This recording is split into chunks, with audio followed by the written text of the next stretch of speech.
Yo guys, I'm Blenderbase and today I'm going to show you how to make a song using only your voice. Now, I have done this before a couple of times, and basically what I've learned along these times that I have tried is that you're basically not going to be able to get a song which mainly consists of saws and other forms which are usually able to make using a plugin of some sorts. What instead you're going to be able to do is make very unique sounds you wouldn't earlier have thought of, because they sound very organic and of course are similar to those of your voice. So basically a genre you can choose is one that is a little more slow or has a lower BPM, but what I'm going to do is still going to get one for 128 BPM since I have an idea that can fit that. So let's get straight into it. So step one, of course you want to be able to record your voice in FL Studio. Now if you don't know how this works, there are loads of tutorials online, but basically what I'm going to do is just click on one of these inserts right on the mixer track, and I'm going to put on in one, since that is the one for my setting of my computer.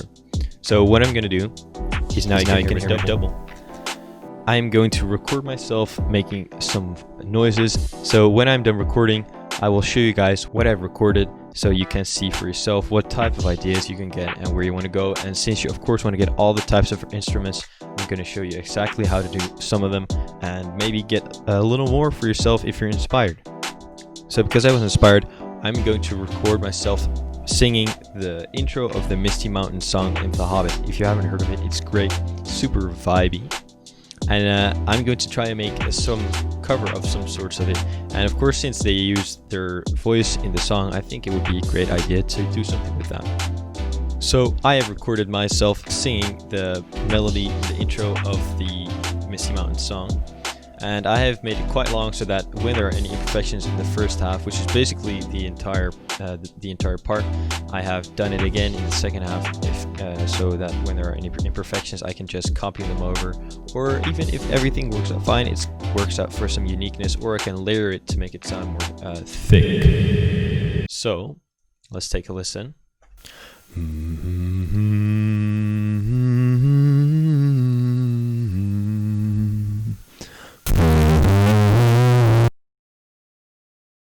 Now, of course, that is very dull and it has a very bad mixing, so we're going to change that. But first, before we change that, we're going to add a lot more elements, which I will show you when I'm finished. So usually what I do when I record myself in this type of project, I tend to do this in one large file so I can get all the ideas in my head out in one try and not have to be able to click on record and click on record and mute and record and stuff like that.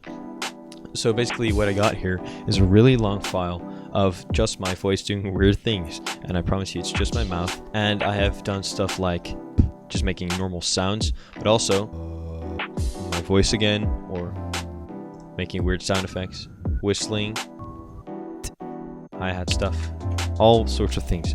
So I'm gonna get right back at you, and I'm gonna show you how to mix these things into making them actually sound like certain instruments you would like to use in your song. So first of all, what we want to do is actually cut these parts up for the things that I think we're going to use. We're going to just use the track, listen to the track and grab it out. Just listen to the things we like and think we could do something with. So you can just cut it out. And when you do that with all these things, you're going to be able to link them up by clicking on Make Unique as Sample. And then you just have the sample on itself. And now it's really easy because you can just click on this, on the sample start, drag it all the way to the beginning of the sample when it starts. And now you just have a sample on itself. You can click on track to link it to its own track. From there, you can just go on and edit the sample as you wish. So of course, this sounds really bad on itself, and I'm going to show you how to make a proper kick from this. So first of all, what I tend to do is just filter out the frequencies which I do not like. So in this case, we're just going to add some low pass, filter this out.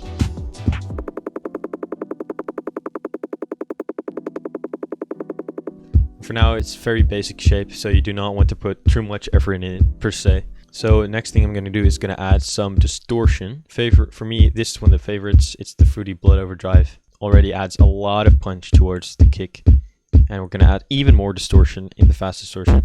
Really minor though. I'm going to add a sound goodizer, but as you can notice, it has a lot of very low frequencies and the highs are really kicking as much in. So for this we can use two plugins. one of these being the Transpire plugin or the Couture plugin. Either of these work fine, but it's up to the kick or the sample or whatever to see which one works best. So what Transpire tends to do is grab the sample and bump up the volume of the beginning of the sample over a wide variety of frequencies, while Couture tends to do the same thing, except put it around the frequencies that I like to use more in my kick, which for the beginning are more high frequencies. So when you see this, by the way, a free plugin you can just grab online. Same for Transpire, both awesome plugins. I totally recommend them. If you look at this, it's going to do the same thing. They're going to be sharpened. And as you can see, it does it a lot more with the higher frequencies and the mid-highs, stuff like that. So you can put up the transient, put it up to ×3 to make it even sharper. And now we can just see which one sounds better. So of course I like the Couture one more for this, and then we can just delete this one, get it out of here. So next thing we're going to add is an OTT, get a more concentrated sound in general. And what people tend to do is use the depth, but what I like to do is use the downward and the upward, and also of course the in-gain and the time, because this changes it a lot more to the way you like, instead of using one knob only for all the stuff that is capable within this awesome plugin. So what I tend to do is put the downwards and upwards down, the time down as well, and the in-gain put it down. But for the kick it can be a little more high than usual, since it needs a lot of the compression that this plugin offers us. So now, of course, the frequencies are still a little weird, so we're going to do something that is pretty weird, which you normally don't usually do inside FL. But I'm going to automate the frequencies inside of FL just for this sample right now. So if you're not familiar with automating your samples, what I usually do is use init song with this position, then create automation clip. Easy as that. A lot of people forget to do the init song with this position, but what it basically does is when you automate your sample and the clip is not playing anymore, but you leave it at another number, FL is not going to be able to register that when it's being played later in the song, and automatically thinks that you want your value for that automation to be the one you changed for the rest of the song. But when you put on init song with this position, you're going to see that when it plays, it's going to be able to play the same value that it was put in when it clicked on init song with this position. So yes, this does look very goofy, and I'm going to be totally honest with you, it's basically what you're aiming for because it works the best. So what I'm noticing is that there are a lot of very interfering frequencies around here. So what I'm going to do is adjust the value of this knob right to where I want it to be when it's on its standard, which is around here. Yet again, I'm going to automate this value within FL Studio. Just grab it, maybe put it up a little higher. There we go. You got yourself a kick. So of course, the last step, you do not want to be doing this all the time with these nasty automation clips everywhere. It's going to be a total mess. So what I'm going to do is just export it using Edison on the master. It's totally the easiest thing that there is. Just put it on play, record, click play, and then when this is done, you can just select this and delete it. Same for this. It has this weird little beginning trail, and you can just select that part and use this neat little knob, which gets rid of the low volumes that are not very necessary to your sample. And now we have our own kick sample. So I'm going to do this with a lot more samples, and I'll be right back with you when I finish doing all of that. Okay guys, so I think I am finished with this, and so as you can see, I already made an arrangement for my samples I've made. So what we got here basically is a kick, hi-hats, and some claps, snares, whatever you want to call them. And we got this weird percussion thing. So throughout the song, we're of course going to add more and more elements. We still have a lot of stuff we can use here. So for example, we can use the flute for some instrument or the bass for some instrument. But also some effects such as this one here.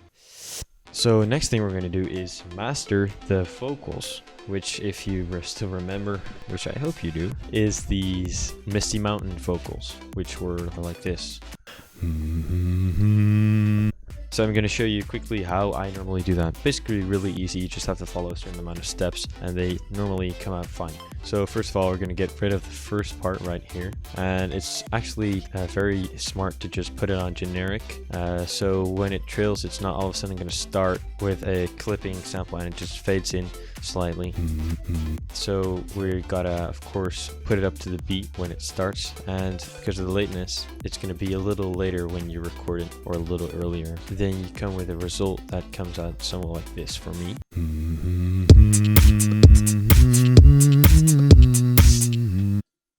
So of course that is very bad on itself, and we are going to alter this a little and gonna add a lot more elements and mix the vocal as I think it should be really nice. So we're just gonna put this on loop and we're gonna add it to one of these channels, of course, and basically just gonna put it on loop because we can just listen, and when there's some part which is a little different and has some extremity or effect, we can just adjust some of the settings so that it fits all the parts of our vocal. So I'm just gonna put it on play and just add the first effect, which for this one is for me a fruity limiter, since my microphone isn't the best, although I have bought a pop filter, so it's going to be a little better with the background noise, but it for now it just picks up the background noise, and you can see it playing here.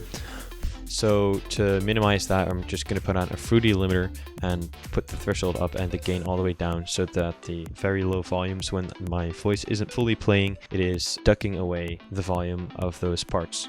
So of course we're going to put up the gain a little.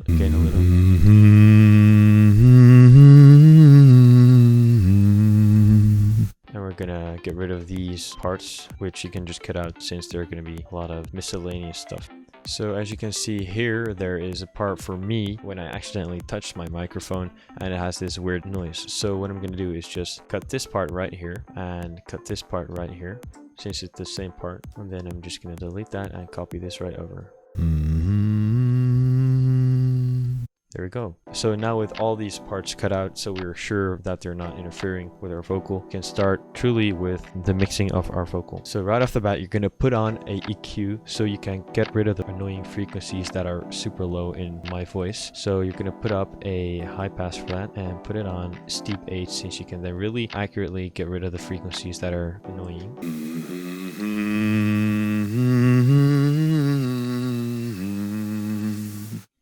Then we're going to add a M-Auto pitch, which is a free plugin which comes along with a load of different plugins, and now we can just look at the key of the song and put it into the key so we can auto-tune it ever so slightly or extremely if you want to, which is totally up to you. So when you do not know the key of your vocal which you just sang, you can always go to the rack, grab your Serum or whatever plugin, get into the playlist and listen to the root note of the song. So here it's the so you're going to listen on the piano. So when you put it in, you're going to find that it's a G sharp note. So of course you can read that here, and when you find it, it's going to be one of these settings right here. So you're going to put in either the major or the minor. There's a lot of music theory that explains when a song is major or minor, but since this song has a minor scale, we're going to put it on G sharp minor, and easy as that. And when we listen to it, it's auto-tuned to the G sharp minor scale.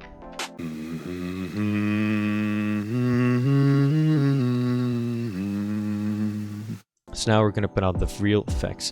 So first of all, we're going to put on Fruity Blood Overdrive, a Fruity Fast Distortion. So now, although we're not finished, we're already a long way. But since it's mono, we want to change that. So we're going to use this amazing plugin, the Ozone Imager 2. It was free. I do not know if it's free anymore, but it's a dope plugin. Definitely check it out if you have the time for it. Now, since my audio quality in this file is very bad, it is going to be a little harder to make this sound as good.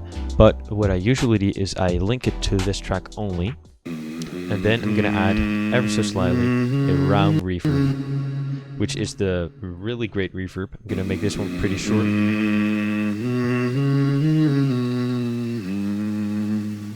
That's basically it for the first one. Then we're going to route it to another track, mute this one, listen to this one. And we're going to grab another EQ, go to one of these presets, and then get rid of the low frequencies and a little bit of the high frequencies. Widen it.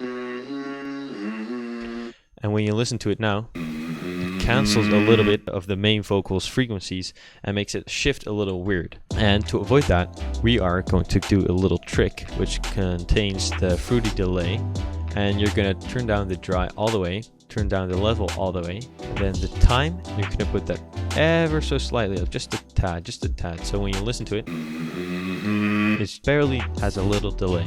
And now when it's wide, it's not going to interfere with the main vocal as much, and you can add more effects to it, such as another delay. Just change a little bit of the frequencies, maybe mess with the highs, and then add a round. And there's the background of that vocal.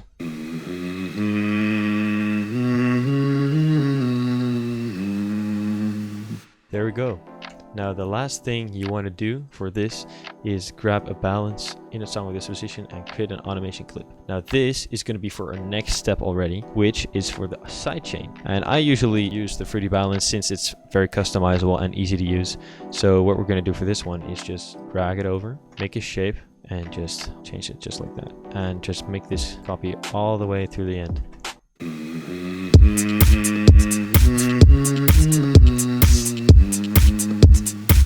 So of course it's missing a lot of elements still, and I'm going to do this exact same thing for what I did with the previous instruments, such as the kick and stuff, all that. I'm just going to do it the same for the samples we have not used yet, or at least a certain selection of those. So I'm going to use some of these sounds here to make a bass and a sub, which can be made very thick.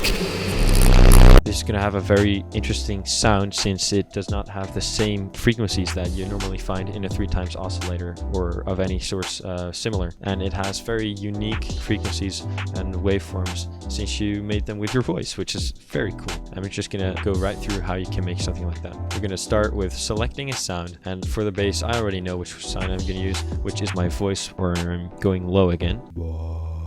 And I think right around there is a very nice spot because it really punches through this really strong sounds. You can go to the sampler, and what you're going to do is you're actually going to drag it right into the sampler.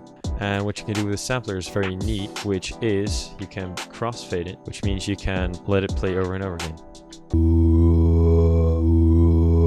So that is pretty dope. First of all, we're going to make a melody with this, add in the pattern, listen to what we want the bass to be. So now we have made our own melody. We are going to add effects which I normally use for this type of stuff, which of course first we're going to use the Fruity Blood Overdrive. You could have guessed it. Another plugin I'm going to use is the Patcher plugin, which is a really useful plugin. It can be a little bit frightening to use at times, but when you understand it, it's really easy. And I've made a preset for myself in which I separate the low frequencies and the high frequencies, so I can really easily just separate these frequencies and make the sub frequencies mono and make the high frequencies more wide. So what I'm actually going to do is add another ozone imager right here, since it is not wide already, the higher frequencies. And the glue is also a very great plugin. It's basically a really nice compressor, and it really does its job very nicely. So I'm just going to compress it a little. When we listen to it now, it's going to sound a lot more like a song.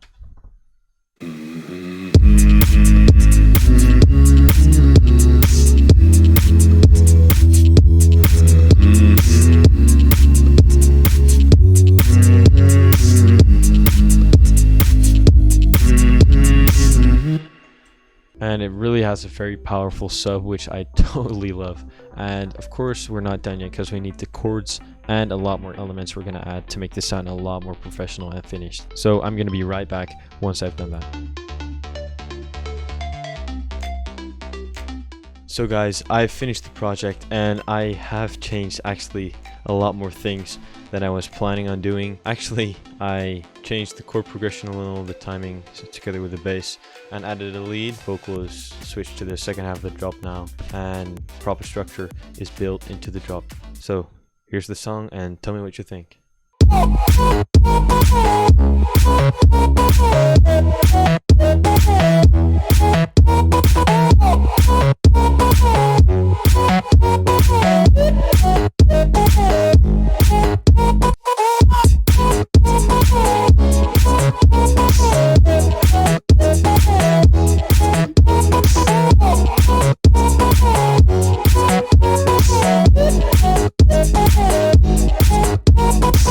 So for the last few changes I made, I actually added the lead, and the lead is actually very simple.